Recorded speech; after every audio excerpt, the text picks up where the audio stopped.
যে আজকে সকালে আমি আসলে বক্তৃতা খুঁজি পত্রিকায় কথার মাধ্যমে। সকালে আসতেই দেখলাম পত্রিকায় লেখা বগুড়ার মানুষ নবান্ন উৎসব পালন করছে। তো এই সময়টা এমন যে সারা বছর কৃষক কষ্ট করে ফসল বুনে ঘাম ঝরে অনেক কষ্ট করে, তারপর এই সময় যখন ফসল কাটতে যায় তার মনে আনন্দের ছিলিক হয়ে যায়।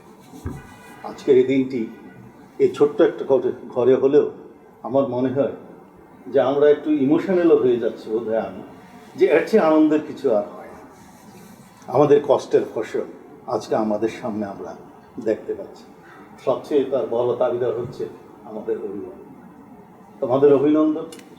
আর ভাইস চ্যান্সেলর হিসাবে সবাইকে আমাকে যদি ধন্যবাদ জানাই হলে ঘাটা করা হবে, কারণ আপনারা আমাকে ধন্যবাদ জানান এই জন্য যে আমি শেষে এসে আপনাদের সঙ্গে যোগ দিয়ে কাজটাতে কিছুটা এগোতে পেরেছি।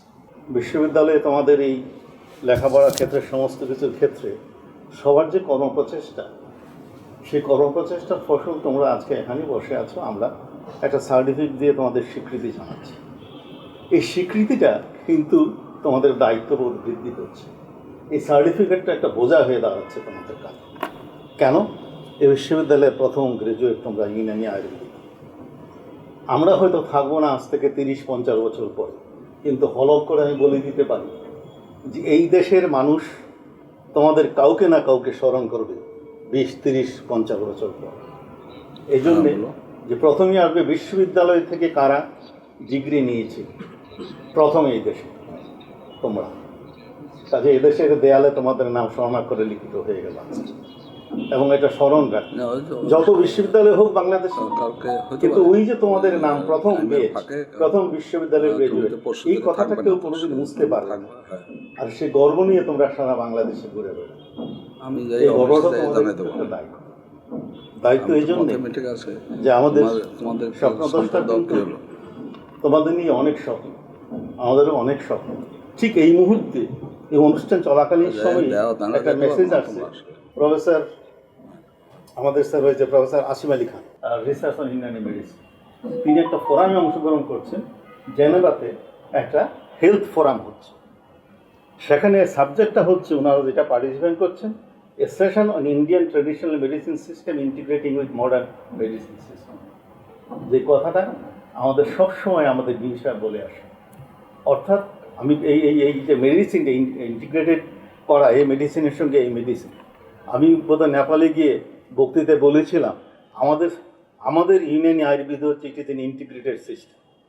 আমরা শুধু ইউনানি আয়ুর্বেদে বলি না, যদি আমি আর তোমাদের সাবজেক্ট কেন বলেছি এই জন্যে, তোমরা অ্যানাটমি পড়ো, ফিজিওলজি পড়ো, সবই পড়ো, MBBS যা পড়ায় সবই পড়ো, পাশাপাশি আবার তোমাদের সঙ্গে ইউনানি আয়ুর্বেদে এসে যোগ হয়। সুতরাং ইট ইস এ ইন্টিগ্রেটেড মেডিসিন সিস্টেম। ইট ইস জাস্ট, আমরা যদি বলি ইউনানি আয়ুর্বেদে ভুল বলা। তো একটা আমি তোমাদের এই জন্য বলতে চাই যে এই ইন্টিগ্রেটেড মেডিসিন সিস্টেমে তোমাদের দায়িত্ব। যে কথাটা এদেশে সবসময় তোমরা শুনে আসো, কথা বলতে হয়, আমিও তর্কে যেতে চাই না বা তর্ক করি না কারোর সঙ্গে, কিন্তু একটা কথা বলি, I was a professor of university of Papua. Dhaka বিশ্ববিদ্যালয় তো ওই দেশেও সেটা প্রথম বিশ্ববিদ্যালয় এবং বড় বিশ্ববিদ্যালয়। তার পাশাপাশি একটা ইনস্টিটিউট ছিল, এটাকে ডিভাইন ওয়ার্ড ইনস্টিটিউট, ক্যাথলিকদের ইনস্টিটিউট। এখন ক্যাথলিকরা খুব ভালো মানুষ হয়, তাই না, মানে সাবমিসিভ হয়, অনেক কিছু হয়। তো তারা খুব সবসময় বলতো যে ডিভাইন ওয়ার্ডে ভালো লেখাপড়া হয়, ইউনিভার্সিটিতে তো লেখাপড়া না, ঢাকা বিশ্ববিদ্যালয়ে লেখাপড়া হয়। আমি সবসময় সেখানে আর্গুমেন্ট দেন একটাই, যে কলেজ কি করবে, এই অ্যাপেলিন কী দিয়ে তৈরি হয়, কী রোগের কাজে লাগে, কী প্রেসক্রিপশন দেয়, সেটাই শেখাবে। আর বিশ্ববিদ্যালয়ে যাদের শেখাবে, তাদেরকে গ্রাজুয়েট করবে, তারা গবেষণা করবে, তার যে ইনগ্রিডিয়েন্টস আছে তা কী, তা পরিবর্তন করলে কী হয়, তার সঙ্গে আরও কিছু ইনগ্রিডিয়েন্টস করলে যোগ কী হয়। অর্থাৎ এই যে এর উপর সে গবেষণা করবে এবং রোগের উপর গবেষণা করবে।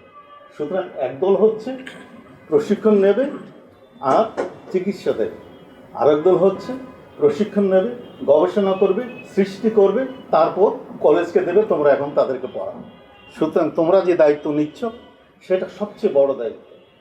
তোমাদের পাশ করার আগেই কিন্তু এই কাজটা অনেকটা করেছি। আমাদের এমডি মহোদয়ের নির্দেশে, ডিএমডি মহোদয়ের নির্দেশে ওনারা আমাদের আগে গিয়েছিলেন ইন্ডিয়াতে, জামিয়া, হামদর্দ, আলিগড় এবং সব জায়গায় ঘুরে এসেছেন।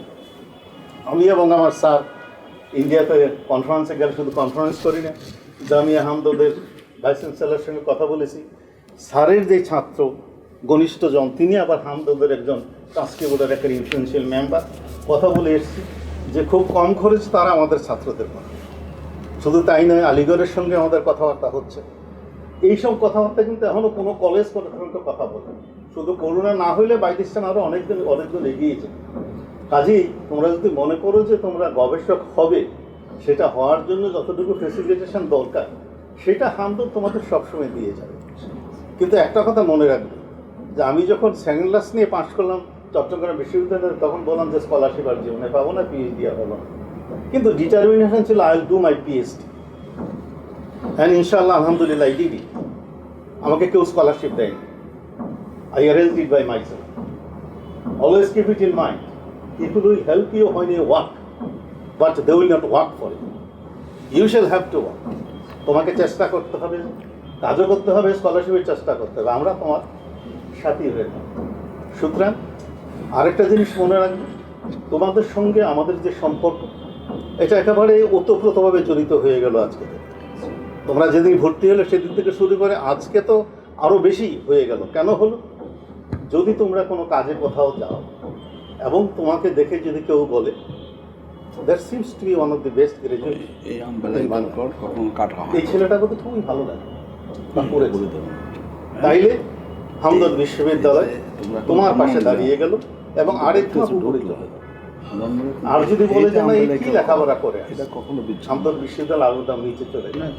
মনে রাখবে, বিশ্ববিদ্যালয়ে কখনো তোমাকে পড়ায় না, তোমাকে পড়ানোর সাহায্য করে, তোমার জ্ঞানের দরজাটা খুলে দেয়।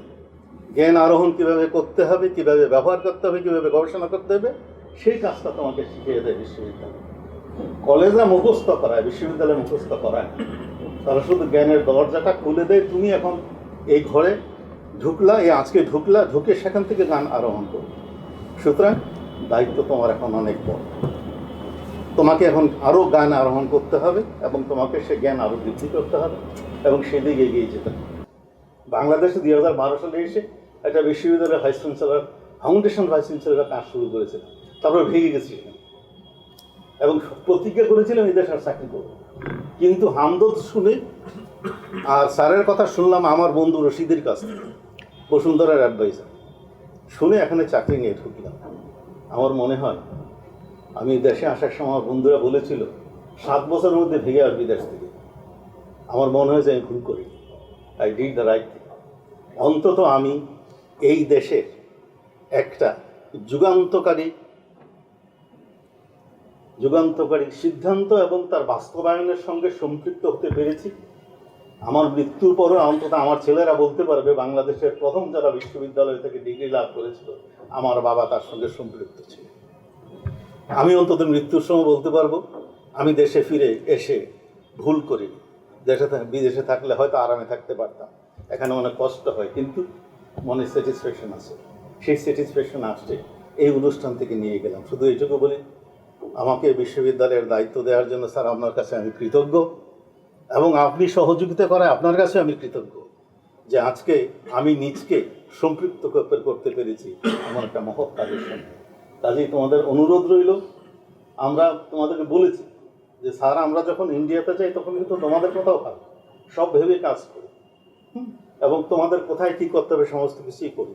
এবং এখনও আমি ইন্ডিয়ান হাই কমিশনের সঙ্গে যোগাযোগ করি কী করে টেকনিক্যাল অ্যাসিস্ট্যান্স প্রোগ্রামে তোমাদের স্কলারশিপ ঢুকানো যায়, ঢুকেলে তোমাদেরকে আমরা ইন্ডিয়াতে বেরোতে পারি, কী করে আমাদের সিলেবাস ইন্ডিয়ান CCIML দ্বারা অ্যাপ্রুভ করানো যায়, তাহলে তোমরা স্কলারশিপ পেতে পারো।